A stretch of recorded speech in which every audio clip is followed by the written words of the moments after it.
கூட்ட நெரிசல் ஏற்பட்ட போது அவர்களை காப்பாற்றத்தான் ஆம்புலன்ஸ் வந்ததை தவிர நெரிசல் ஏற்படுவதற்கு முன்பு எந்த ஆம்புலன்ஸும் வரவில்லை. கூட்டத்தில் இருந்த பெண்கள் மற்றும் குழந்தைகள் மத்தியில பீதி, மூச்சு திணறல், மயக்கம் மற்றும் நெரிசல் ஏற்பட்டது. பலரும் கீழே விழுந்து விதிபட்டிருக்கிறார்கள். கூட்டத்தின் ஒரு பகுதியினர் ஜெனரேட்டர் பகுதிக்குள் நுழைந்து தகர கொட்டகையை அகற்றியும் வெளியேற முயற்சி செய்திருக்கிறார்கள்.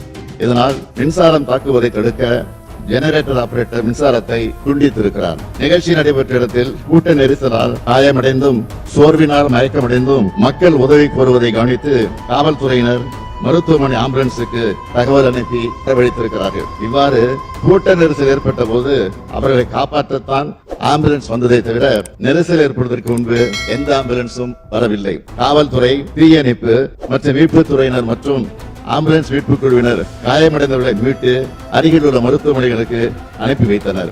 மீட்பு பணிகளில் முழுவீச்சு நடைபெற்றுக் கொண்டிருக்கும் போது தாவேகா கட்சியினர் 2 ஆம்புலன்ஸ் ஓட்டுநர்களை தாக்கி ஆம்புலன்ஸ் வாகனத்தை சேதப்படுத்தி இருக்கிறார்கள். இதனால் மீட்பு பணிகள் தடைப்பட்டன.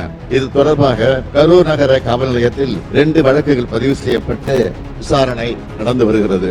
சம்பந்தப்பட்ட நபர் கரூர் நீதித்துறை நடுவர் முன்பு சரணடைந்திருக்கிறார். மற்றொரு குற்றவாளி 2 வழக்குகளிலும் தொடர்புடையதாக கைது செய்யப்பட்டிருக்கிறார்.